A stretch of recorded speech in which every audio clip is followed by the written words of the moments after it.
Meet Hercules, the greatest hero of Greek mythology. Born as a demigod, son of Zeus and a mortal woman, Hercules was blessed with superhuman strength. But his life wasn't easy. Hera, Zeus's jealous wife, made it her mission to torment him. After being driven mad by Hera, Hercules committed a terrible act and sought redemption. His penance? The famous 12 labors. From slaying the Nemean lion to capturing the golden hind, defeating the Hydra, and stealing the apples of the Hesperides, Hercules faced impossible tasks and legendary beasts. In the end, his courage and strength earned him immortality. He ascended to Mount Olympus, becoming a god and symbol of perseverance and heroism. Long ago, in the golden age of peace, when gods ruled from Mount Olympus, mortals lived free of pain and suffering. But this harmony would not last. Mortals had grown too bold, especially after Prometheus, the clever Titan, stole fire from Olympus and gave it to humanity. Zeus, king of the gods, was furious and devised a plan to teach them a lesson. He commanded Hephaestus, the god of craftsmanship, to create the most captivating being ever seen. From clay, Hephaestus sculpted Pandora, a woman of perfect beauty and grace. Each god bestowed her with a gift.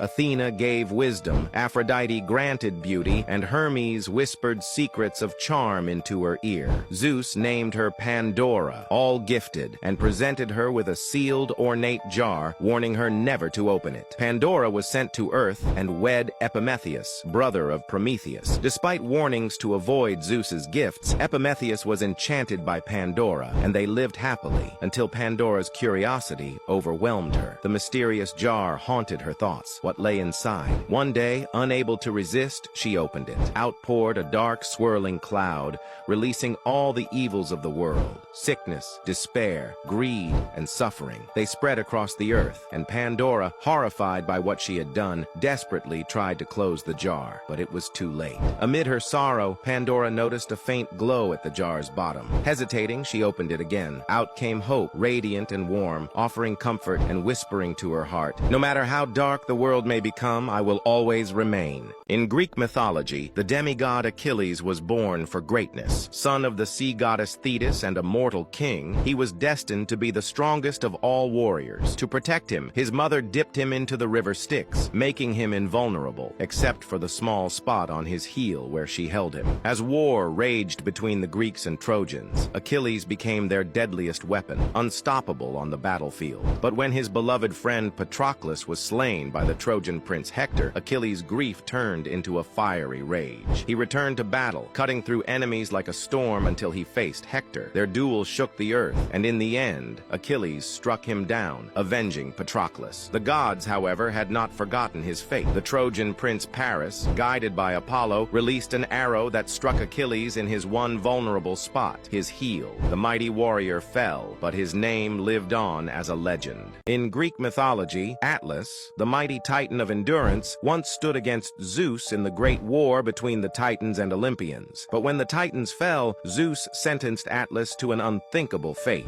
He was condemned to hold up the sky for all eternity, his shoulders bearing the crushing weight of the heavens. For ages he stood unyielding, a symbol of strength and suffering. But then came Heracles, seeking the golden apples of the Hesperides. Atlas, eager for a brief reprieve, agreed to fetch them if Heracles held the sky in his place. Yet, when he returned, he refused to take back his burden. Seizing the opportunity, he told Heracles that he would deliver the apples himself, leaving Heracles to bear the heavens forever. But Heracles, ever cunning, pretended to agree. He said, "Fine, but let me just adjust my cloak to make the weight more comfortable." Atlas, unsuspecting, set the sky down for just a moment to allow Heracles to reposition himself. But before the Titan could react, Heracles swiftly grabbed the apples and escaped, leaving Atlas to resume his eternal punishment. And so, Atlas remained, trapped beneath the heavens, known as the Titan who bore the weight of the world, strong, defiant, and unforgotten. In Greek mythology, the Titanomachy, a brutal 10-year war between Titans and the Olympian gods, shaped the world as we know it today. Before the reign of the Olympian gods, the Titans ruled the cosmos, led by the mighty Cronus. But a prophecy foretold that one of his children would overthrow him. Desperate, he swallowed each newborn whole until his wife, Rhea, deceived him, saving their last son, Zeus, and hiding him on the island of Crete. Raised in secret secret, Zeus grew strong. When he came of age, he returned, tricking Cronus into regurgitating his imprisoned siblings, Hera, Poseidon, Hades, Demeter, and Hestia, and together they declared war. For 10 years, battle raged across the heavens. Mountains crumbled, the seas roared, and the sky burned with the fury of gods and titans. Zeus freed the monstrous Hecatoncheires and Cyclopes, who gifted him his thunderbolt, Poseidon his trident, and Hades a helm of invisibility. With divine weapons in hand, the Olympians struck. Zeus's thunderbolts shattered the Titan's stronghold. Poseidon shook the earth, and Hades slipped unseen into enemy ranks. One by one, the Titans fell. Defeated, they were cast into Tartarus, locked away for eternity. At last, the war was over. Zeus claimed the heavens, Poseidon the seas, and Hades the underworld, and so began the reign of the Olympian gods.